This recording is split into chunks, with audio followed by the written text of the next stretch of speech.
Hey, Geekscapists, welcome to a brand new Geekscape podcast. I'm Jonathan London, your host. If this is your first Geekscape, strap yourselves in for some pop culture talk. You're going a little too fast there, Jonathan. Movies, video games, comic books, TV, all the pop culture goodness that you can fit in your noggin over the course of the next hour or so. We're going to be talking specifically about Marvel's What If Season 3 on this Geekscape. This is an animated series that's in its third season. The finale just aired. It's one of my favorite things that Marvel has done. I think the animation's incredible. I think the writing's very good, and they bring a lot of the live action actors back to do their characters in the animated versions. They also bring some legacy MC Marvel character voice actors back, which we're going to discuss today. There's going to be a lot of spoilers, so be ready for that. Ian's going to join me. He's like our watcher. He sees all things in the pop culture sphere. I'm looking forward to talking to him about that. A lot of pop culture stuff real quick has been going on. Speaking of voice actors, like I went to see the Sonic 3 movie. Those movies have no business being as good as they are. Remember when video games, like movies and video game TV shows like weren't good? But now we have that stuff like Fallout, and it's awesome. This third Sonic movie is as good as the first two Sonic movies if you enjoyed them. I actually can't wait for Ophelia to be old enough to go to a theater with me and start watching movies. I'm going to give it some time, but this grown man sat in a theater yesterday. I was like, one ticket for the talking animated hedgehog movie, please. And I loved it. There was one more thing I wanted to talk to you guys about real quick. Jason Momoa cast as Lobo in the Supergirl movie. Ian will have thoughts on that. There was something else. I can't think about it, but Ian will think of some stuff that we'll talk about in addition to What If Season 3, which we have a comment here. Kevin McCaffrey said, I love this series. It's the best thing Marvel has cooking outside of the Deadpool franchise. Well, did you see that Friendly Neighborhood Spider-Man trailer? That was cool. Tell me that doesn't take a lot of style from the video games as well. The web swinging looks just like the video games. And it also, one thing that's not from the video games is like the almost 2D cell shaded style of the animation. I thought it was awesome. The next thing I think we're going to get in the animated Marvel offerings is that Friendly Neighborhood Spider-Man towards the end of January. And it looks like so much fun. And then I think we also get Marvel Zombies, which is its own mini series in the style of What If. But this is Geekscape. We're going to be talking about What If Season 3, which I'll just tell you right now, I enjoy the What Ifs. I think they're great. And we'll be right back. Let me hit this little song to start us off, a little theme song. Get it together, London. And we'll be right back with Ian talking What If Season 3. There will be spoilers, as your warning.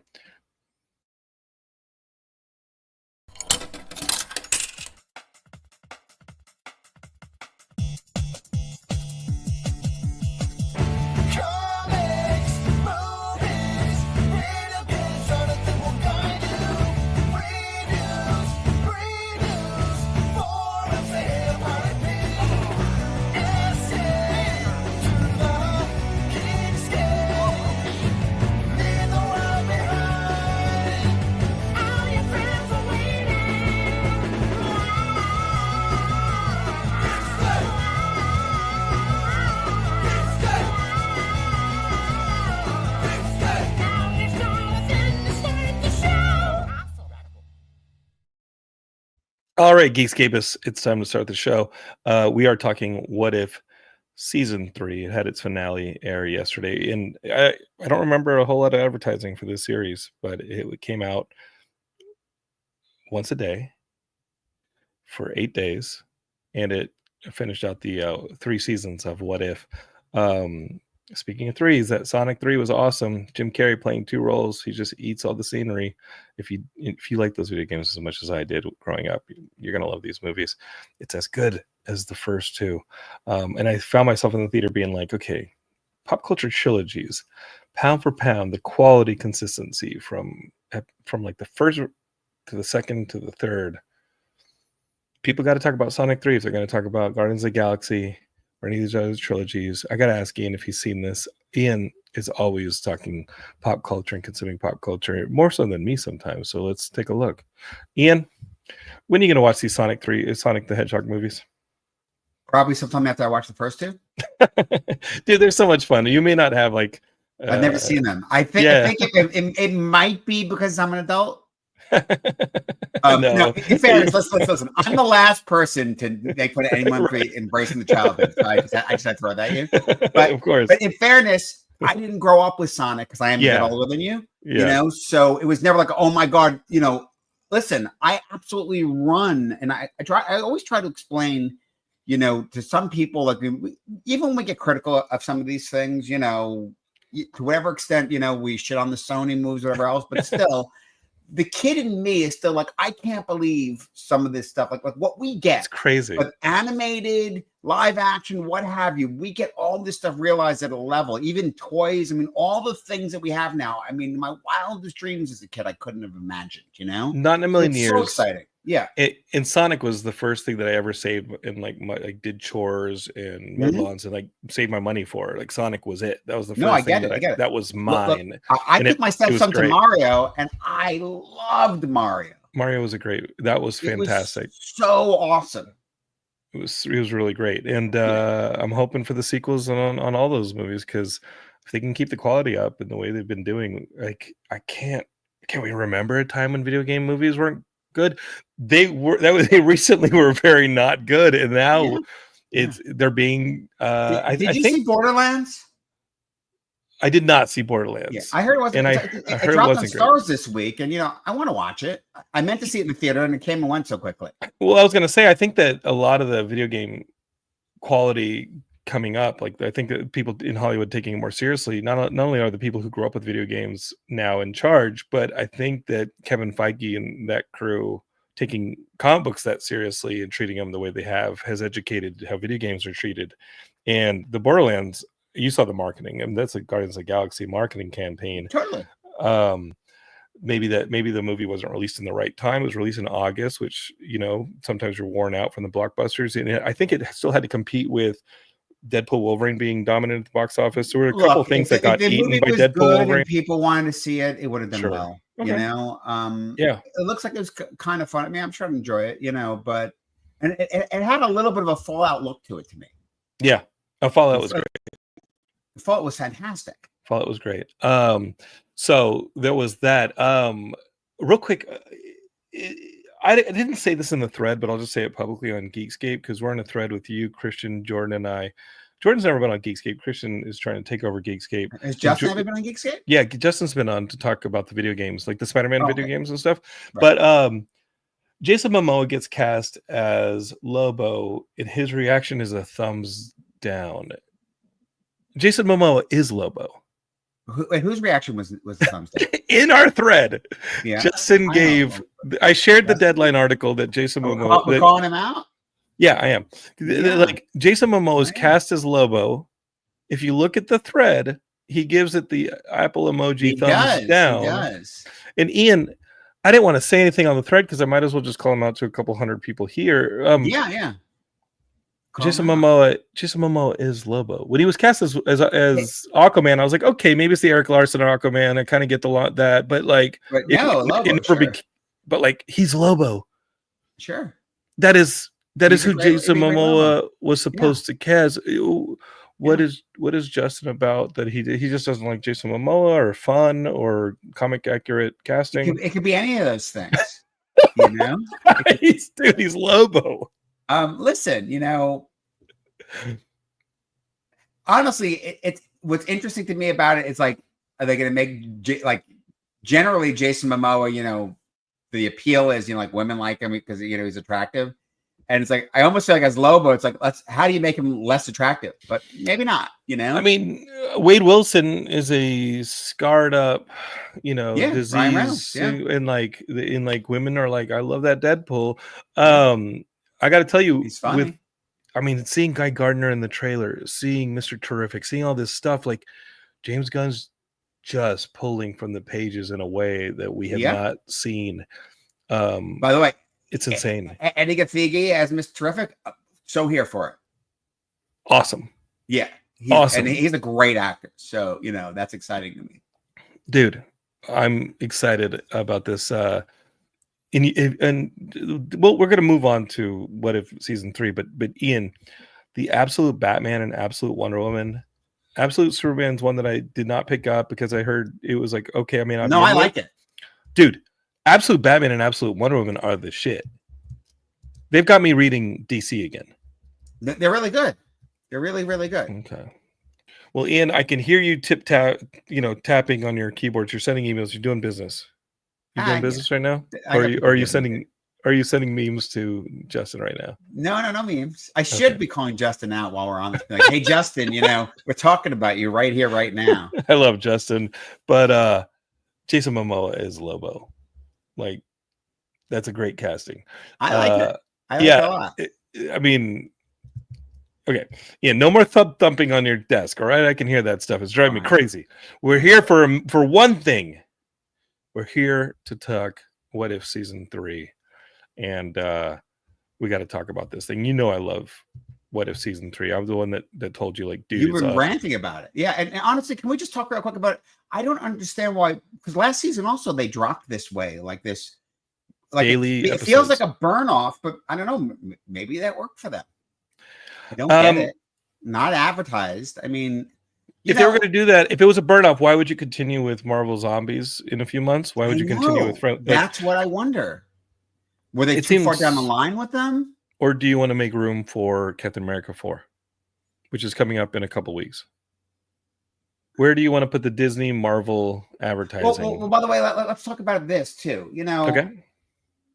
Jumping into What If Season 3, one of the things that really resonated for me is 2 different episodes. I think it was fine for me, but I think would have had a much stronger appeal if Ironheart, which was supposed to have come out a long time ago, had already come out. Because one episode deals strongly with the Ironheart character, and one episode deals a lot with the character of the Hood, which is the antagonist in Ironheart. Yeah, and that series has yet to see the light of day. And I truly think that having seen that series before, I mean, if we had, and I know a bit about it. I don't want to say what I may have not have heard about it. But the Hood, Anthony Ramos is the Hood, is the antagonist, and the Hood isn't.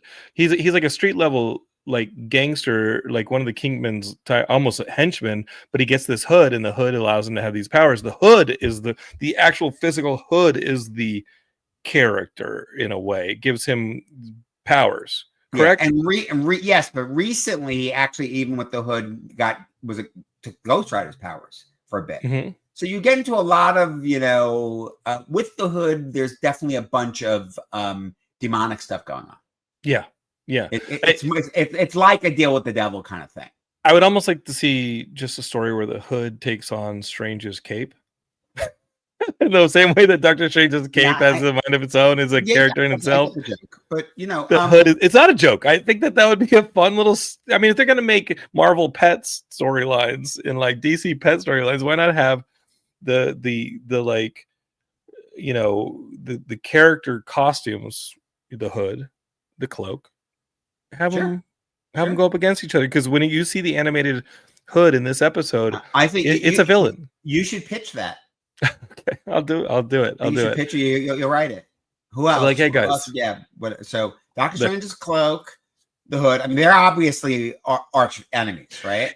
And didn't Mjolnir have its own storyline where it was like Mjolnir Ascension? Mjolnir.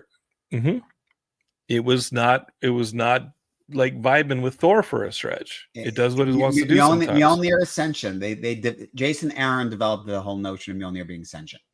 So yeah, that's there. Sure. Okay. We're just waiting for Captain America's shield. I was just thinking about Captain America's shield. Not a wok using me to cook things. Yeah.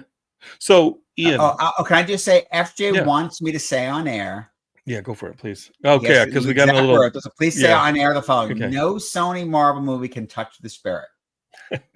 I understand FJ's emotional ties to the spirit, and it's hard to think that maybe you wasted an entire year of your life working on a project. First of all, I think it was more than a year. Second of all, no, I was given. Oh no. I think that.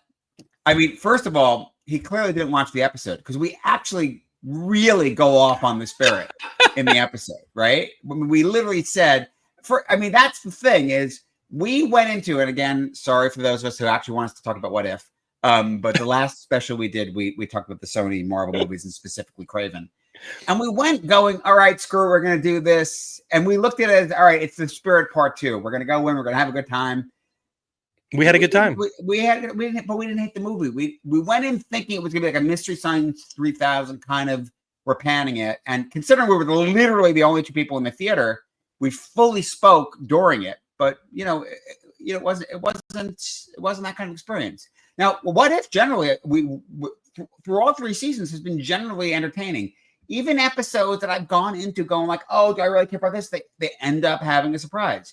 I mean, by the way, the Howard the Duck episode, I was going like, really? I mean, the one this season, and then you get Birdie out of this. Yeah, let's talk about it because I think that the season actually starts with my least favorite, the one that's basically the Pacific Rim episode with the Hulkbusters Avengers. It's Pacific Rim and Godzilla. Yeah, and that's fun and all. It sounds cool, but it didn't have a lot of bearing on a lot of stuff, and I thought it was fun, but the Hulk as Godzilla, it's fun. It's fun stuff. I thought it was kind of interesting. Yeah, it's got its own thing. All right, let me just say this right away. First off, about What If, and I don't know if it's as big a deal to you, but every time I watch this show since it started, what's really amazed me that even Lucasfilm didn't do this is like the voice actors, where for the most part, with a couple of every now and then. And you can't even identify why, but they don't get a couple of the actors, but they get most of them. They get most of them. Like, I think both Captain America and Iron Man, they didn't get Evans or Downey, but they get Hemsworth. They get Hiddleston. Obviously, Haley Atwell has been like a major recurring on this show. Yeah, I mean, and it's modernized her character. Like we have Captain Carter in the MCU now because of her. But even the like characters that were like one-offs, whatever else, like all kinds of characters that it almost wouldn't even matter if they got them, they get them. And this is my favorite Seth Green role, Howard the Duck. I went into the Howard the Duck episode. First off, my favorite episode for the season is a standalone. I love the overarching story they started. Because the big bad villain from episode 1, the evil Strange, is back at the finale of this one. You have the Ultron, which is the true Ultron to me. He's like what Ultron would have been in season 2. That Ultron's back and near the finale of this one. And so I like that they have carryovers. The Carter character, they bring back series finale. They brought it all together in a nice way, and they brought back Kahori. Yeah. Storm is voiced by the original Storm actress who's been doing it since '93. And so it's Storm with the power of 4, which was done in the comics, I know. And here you get to see it move and you get to see it do some badass stuff. And then they play the X-Men music, the animated X-Men music when Storm's on, on screen going action. If you're going to do it for Miss Marvel, you got to do it for Storm. Yeah. All right. Yeah. But Allison Seeley Smith doing Storm is become the iconic voice for Storm. Yeah. Like you got to hear her voice when you hear Storm. She's fantastic. No, nothing against Halle Berry, but when you hear Storm, it's Allison Seeley Smith's voice. I agree. So I was looking for some research, and there's a dude on the internet who fucking hates What If. I'm not even going to tell you what website this is, but he says, What If Season 3 is everything wrong with the MCU. It's unwatchable trash. The stories are nonsensical, featuring characters no one cares about or likes, and are full of self-inserts by those woke creators who are responsible for the series. First off, when you say woke, I already know where this is coming from. Yeah. I only watched the first 3 episodes, and after watching the first episode, found myself fast forwarding through all the nonsense in the remaining episodes that I watched. First off, the first episode to me was the weakest, but I have zero plans to watch the rest of the season. Yeah, it's that bad. I'm glad it got canceled too. It didn't get canceled. It was a finite storyline. They ended the storyline. Can I say something on this woke thing? It's always entertaining to me. He called it. Wait, he says fake Captain America Sam Wilson. If you just say fake, he's not fake Captain America. He's Captain America. Yeah. He's Captain America. Yeah. This dude doesn't read a fucking comic book. This dude is Captain. He's been Captain America several times. And then he says the next episode is about Agatha. Why? Who asked for this character? It's a horrendous episode. Agatha was a great series. It's old Hollywood meets Bollywood, and you got Kingo from the Eternals. He's not going to hate on the Eternals. The Eternals aren't a problem. They're one of Jack Kirby's best creations. They just weren't brought to film. They just weren't brought to screen And by the way, in a satisfying way. I don't even necessarily that particular episode. It's important to understand, the ultimate version, the end of the episode that is internal cooking inner. I fucking loved that episode. No, the episode was great, and the thing is, the movie wasn't done well. There's aspects of the movie that are decent, and to be clear, for anyone that doesn't know it, one of the major things about that movie and the fact about that dead Celestial still being there is going to be a major plot line for Captain America coming out in a month and a half. And I thought Kingo was we're 6 weeks from Captain America. We're 6 weeks from Captain America, and Heidi and I have to decide whether or not we are going to get our first babysitter for Ophelia. Dude, it's Valentine's Day. Hey, Heidi. I hope, unlike Madam Web, that it opens on the 13th. Heidi, Captain America 4 is on Valentine's Day, so we just really have to discuss that. It's a date night. It's Captain America 4. Wait, so you and Stephanie are probably busy then. Yeah, because I would trust them. Yeah. Listen.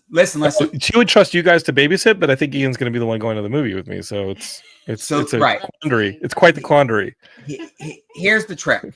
It's opening on the 14th. Yeah. I don't know if that means we'll be able to go on the night of the 13th. Okay. Well, I don't know. They haven't said yet. Heidi and I made a list of who we would trust to babysit the baby, and we haven't let anybody babysit the baby yet. You and Stephanie are on the list, but I think you would be in the theater next to me. Or going out for Valentine's Day. Valentine's Day. I got to see not fake Captain America Sam Wilson on the big screen. I got to see Latino Falcon on the big screen too. So listen. So here's my point. This whole, you see this. I mean, I laugh and laugh and laugh. People go, "Oh, now Star Trek's become woke." Star Trek was always. Star Trek is the wokest shit ever. Yeah. But again, it's people throw that word around basically, and I'm sorry, as you said, as soon as you hear someone say that, you know where they're coming from. It's this really weird, I guess, right wing sort of prejudice, chauvinistic mindset, right? Anything, basically, correct me if I'm wrong, anything that's promoting equal rights or strongly pushing minorities, and minorities including gender minorities, I think just compassionate, considerate. Yeah, or pushing storylines where people are actually regarded as equal, and white cis males aren't just the only people in power is considered woke, right? So to be clear, Marvel has always done that. Yeah, anything that's like close to Jesus's teachings is probably woke. Anybody who puts Jesus, anybody who puts Jesus's teachings as a bumper sticker, it's probably not.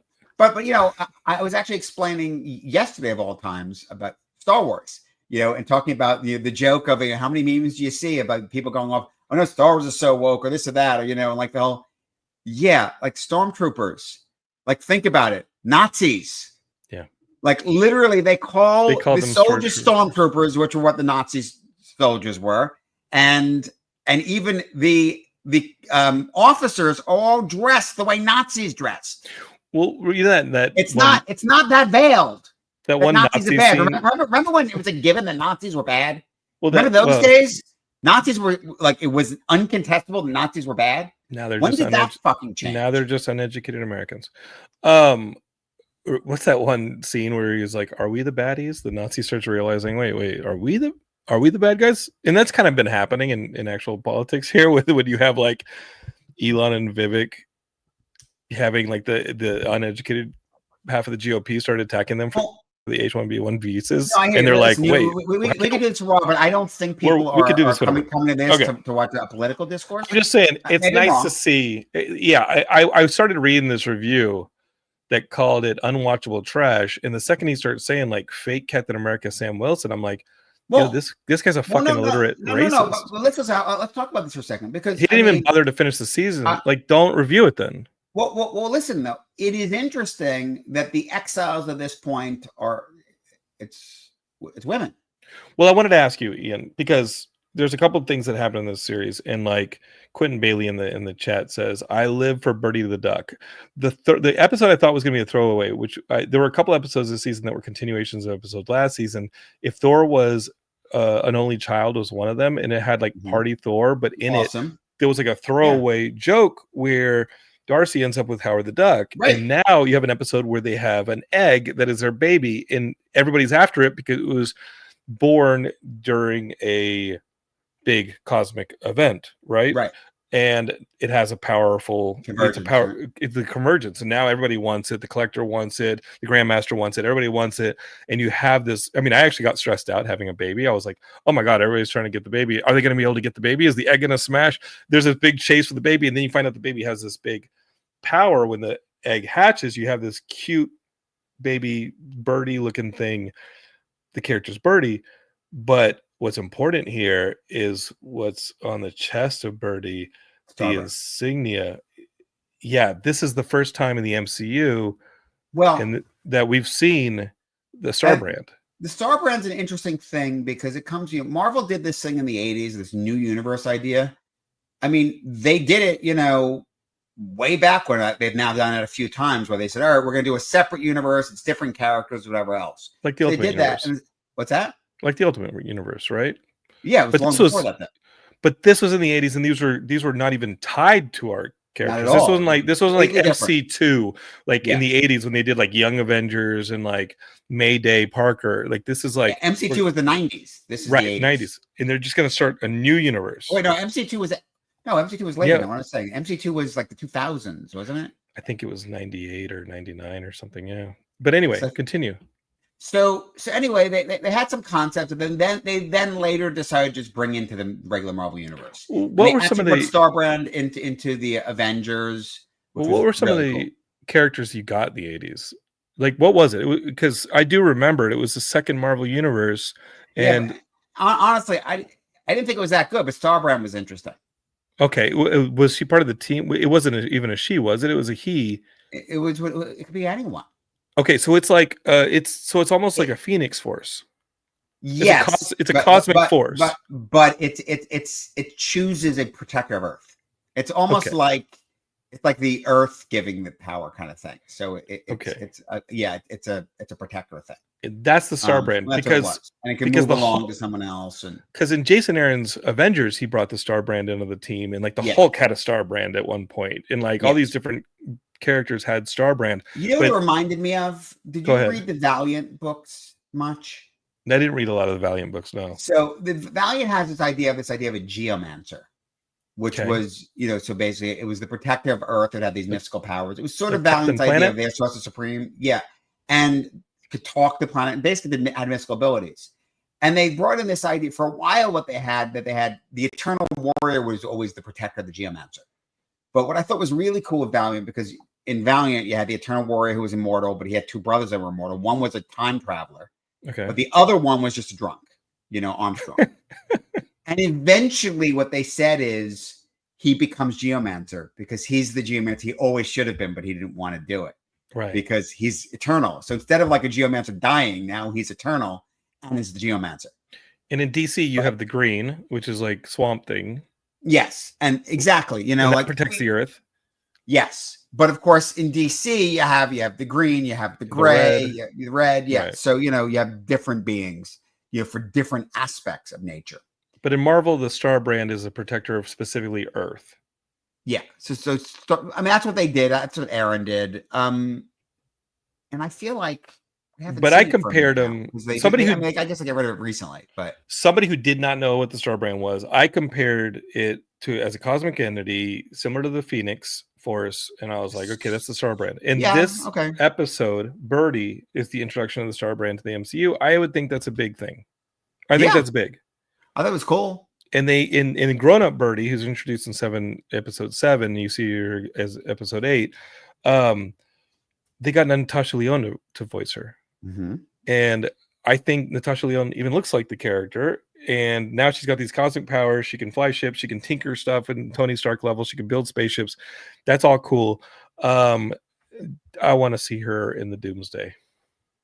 I want to see Natasha Lyonne live action Birdie. I mean, because you have Kahori, who was introduced in season 2, the Native American character. Now Kahori's now in the comics. Kahori's back in episode 7 and episode 8. I'm building this. Well, they put Kahori in the comics, but they still had her be an alternate. So basically, the Kahori they put in the comics was just the Kahori from What If.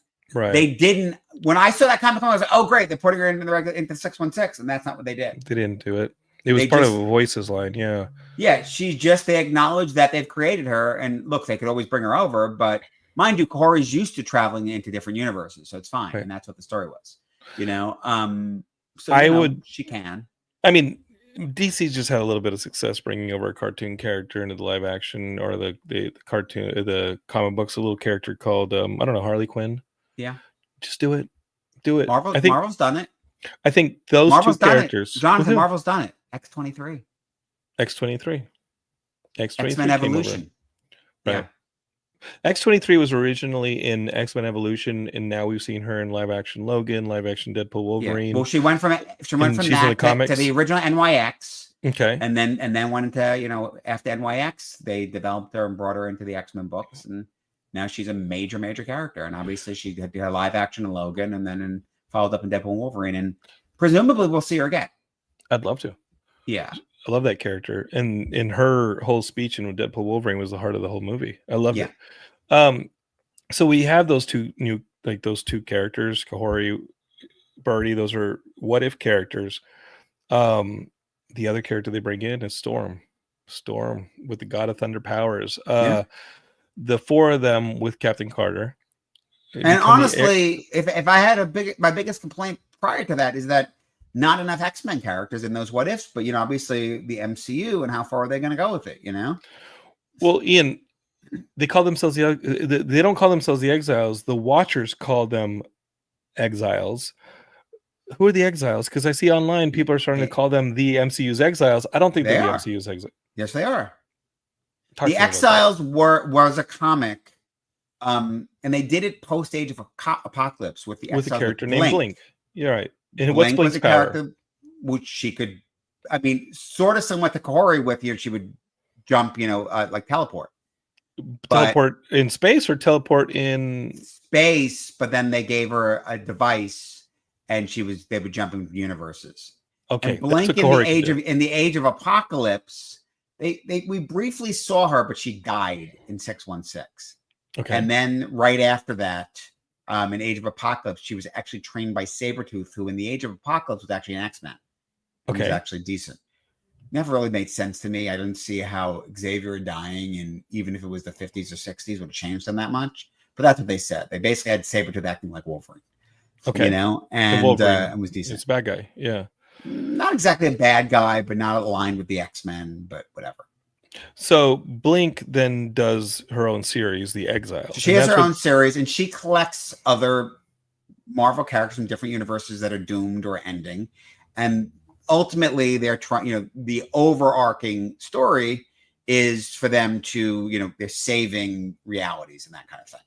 So and so she gets a morph, which is great because Morph is a character that we had in the X-Men the animated series, but in the comics, Morph the Changeling had died very long time ago. Early X-Men, I think, like around in their early 42 or something like that. Oh wow! Before the modern X-Men came out, long before, yeah. So she has Morph as part of that team.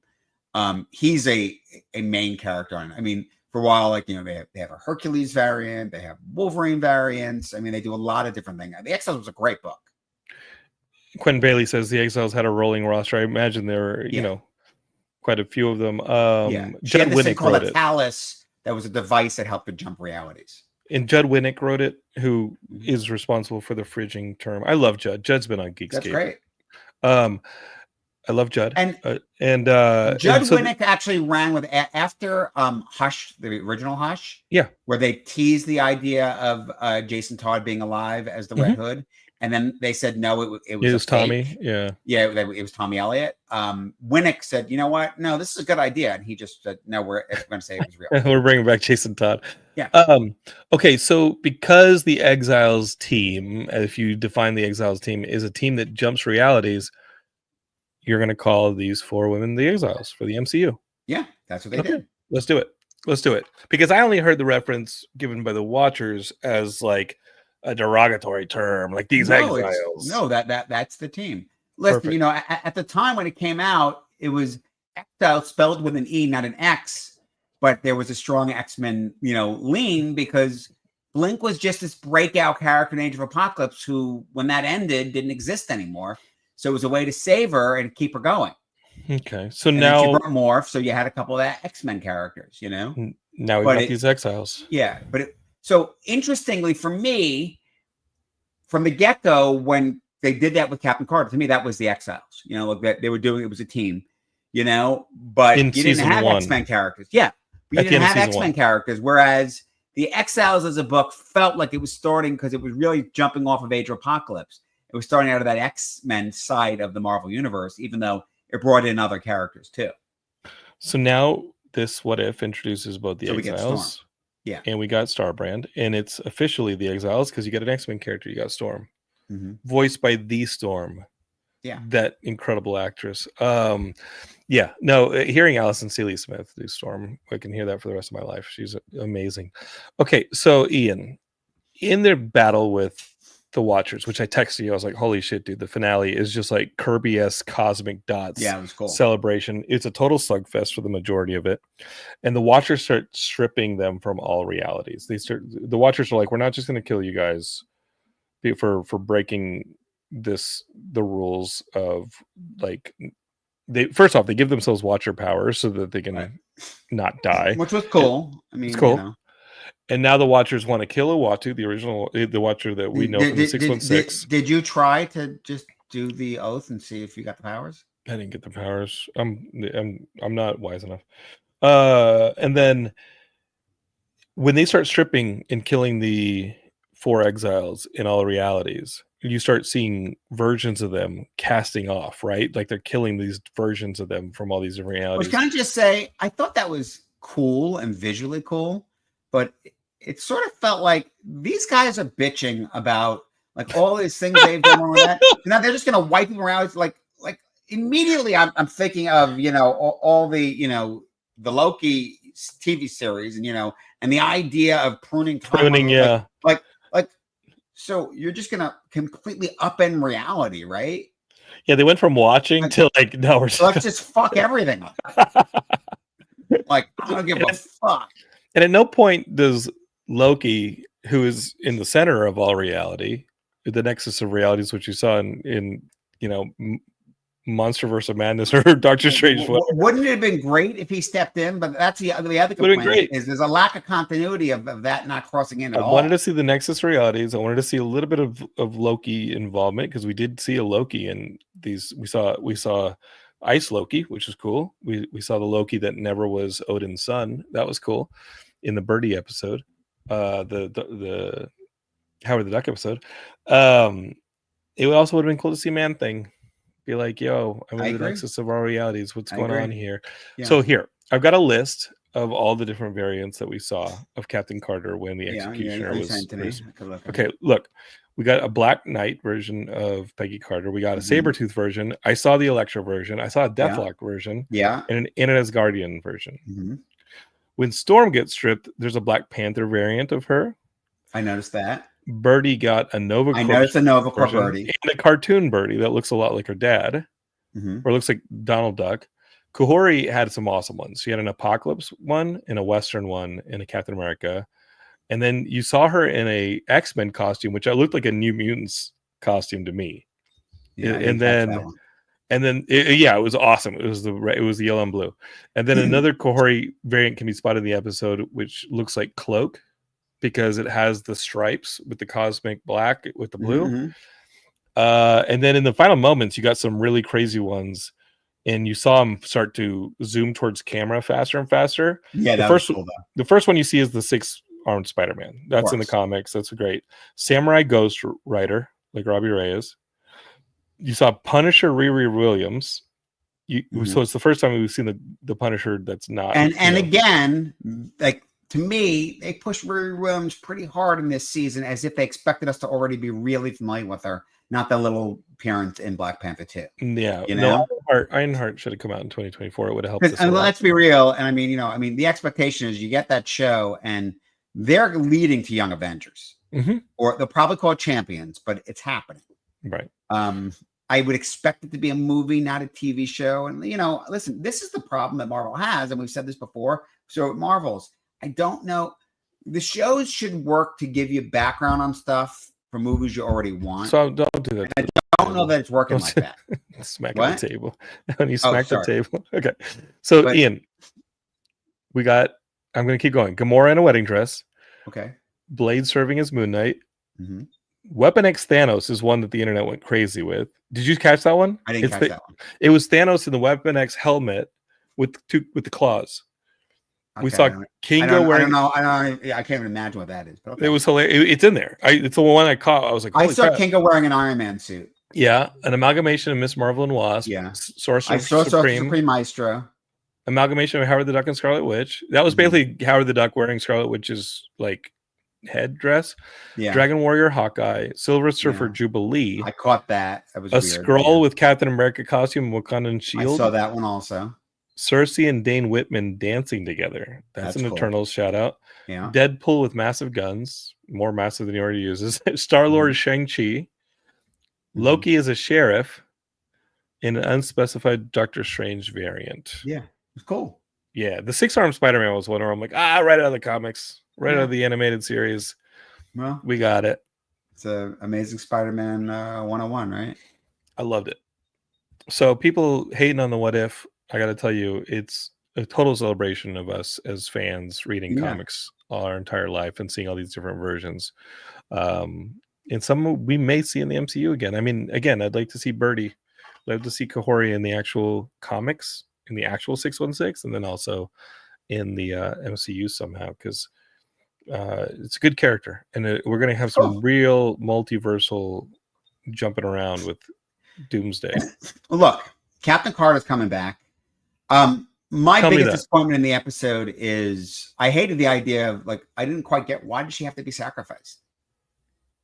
She sacrificed herself to. I get it, but I really hope they bring her back. But regardless, there's going to be a Captain Carter.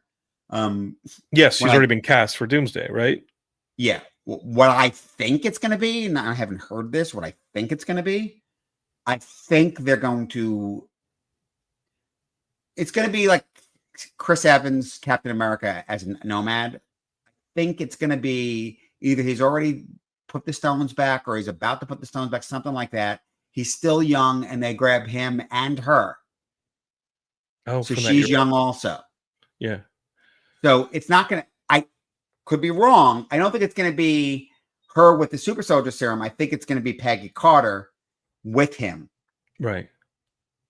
At that point. So he's not old. He was right after Endgame or soon after Endgame. Right. It's post World War II. Still young. It's like 1950s. Yeah. And they're going to pull him out to be involved in whatever goes on. That could be cool. One thing I wanted. I'm here for it.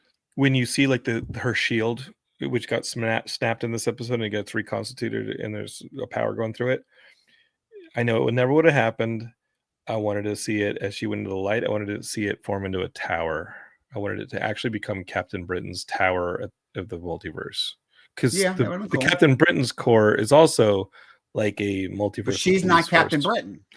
I know, dude. She's Captain Carter. Yes. And that's why.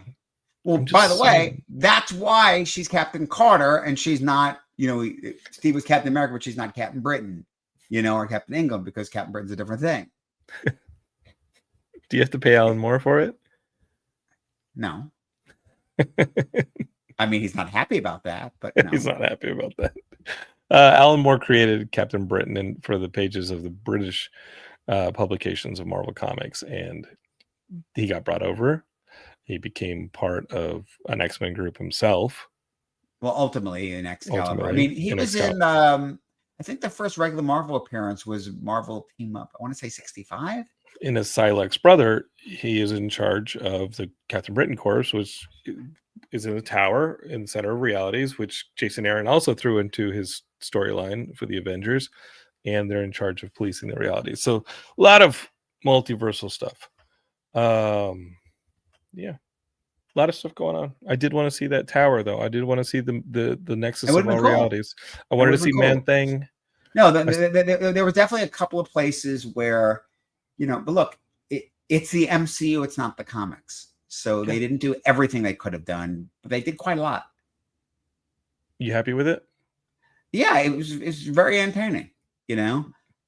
I Like episode 7, I was way into. Episode 8, I liked it. I didn't like it as much as you. I thought the choreography on the fight was incredible. I thought it was so much fun to watch. And the stakes are big. It's cosmic. It was weird for me watching watchers slugging it out. And then, these basically humans get the watchers' powers and then they fight them like they've had them all. You know what? Say that to Nick Fury. Nick Fury got watcher powers, okay?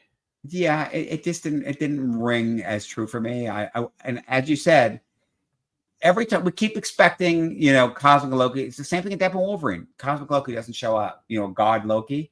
And I keep feeling like they did this multiverse thing and God Loki's out there, but no one's touching it, which means they were told they can't, right? Right.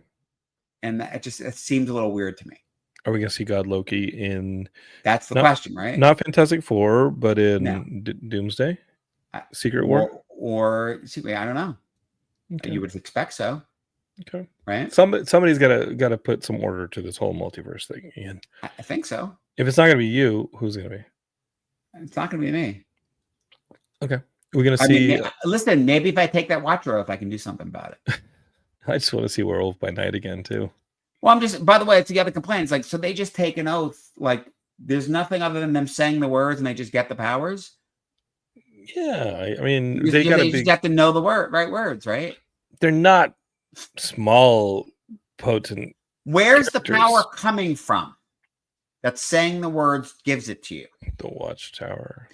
Like that's one of the things that I loved in Doctor Strange. This idea that you're granted power, from at a cost.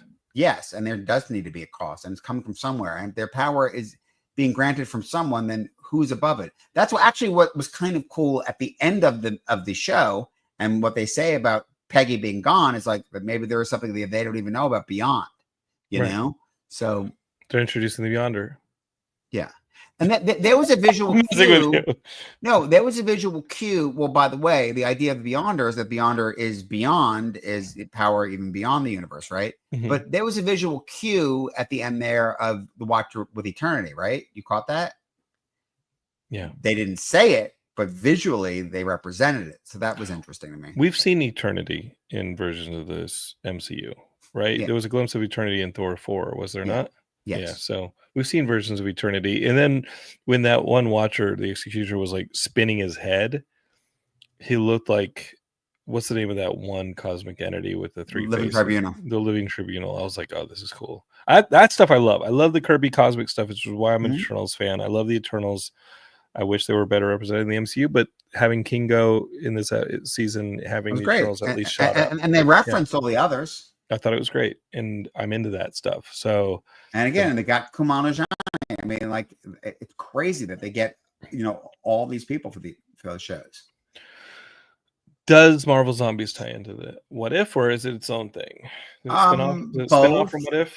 Yeah, it's a spinoff from What If. And by the way, I'm not sure if it's going to be the specific Marvel Zombies from that episode or a different universe with zombies. Do we get the maker? Do we get the maker from it? Don't know. Doubt it. That's a deep cut for some people. Yeah. But if you're reading, are you reading Ultimate Spider-Man? That's the one I'm reading. Great.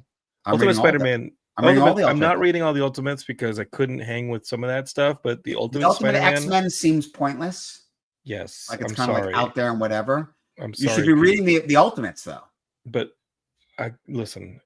The Ultimate Spider-Man. The reason I'm reading it is fantastic. The character writing is so good. But I'm into that. Read Ultimates also.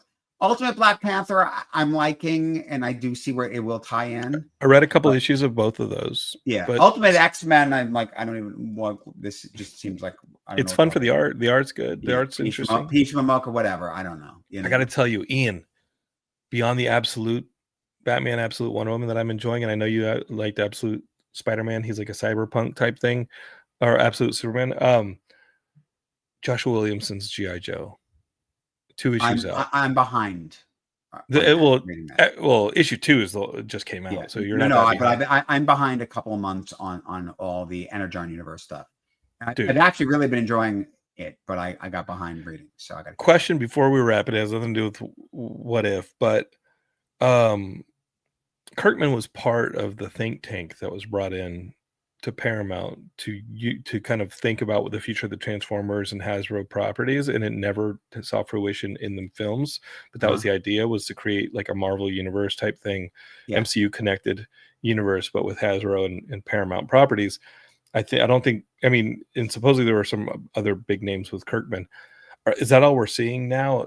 Like play out with the Skybound stuff? Because it's really great. Did you see the last Transformers movie? Transformers 1 was my favorite movie of 2020. No. The one before it. Beast Wars?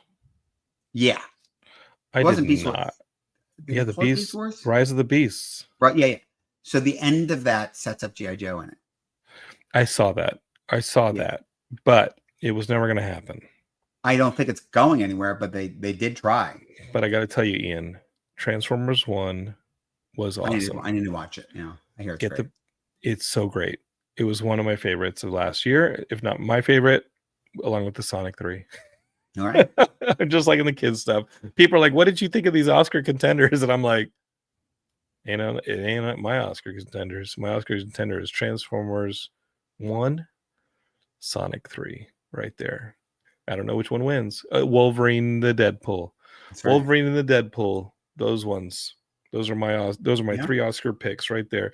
I'm basically, I'm the human equivalent of an MTV Movie Award. Tatum for a supporting actor. Oh my God, dude! I yelled out "Holy shit" when Blade walked across that screen. You kidding me with that? The Daywalker. What a movie! What a movie! Give that the Oscar. All right. I don't want to hear about nothing else. I want give that the Oscar. What's fun? Still trying to get ice skates. Yeah, I've skated uphill. Right? Yeah, let's go. Give him the Oscar. Give Channing Tatum the Oscar right now for his Cajun. Sure. All right. Ian, I love doing this with you. We got another series wrapping up, man. I'm talking about, I don't know how many episodes are left. Skeleton Crew? Star Wars. Yes, I love it. 2. I'm loving the Skeleton Crew, dude. Loving it. Yeah, loving it. I think we get one tomorrow, and then next week is it. I'm telling you, keep making Star Wars for kids. Don't worry about the 40-some-odd-year-olds, the 50-some-odd-year-olds. Keep making Star Wars for kids. It's great. The end of the last episode, awesome. I'm loving Jude Law. I'm loving the series. Yeah. We got to talk about that when it finalizes. Okay, pal? It's fun. I'm down. Okay.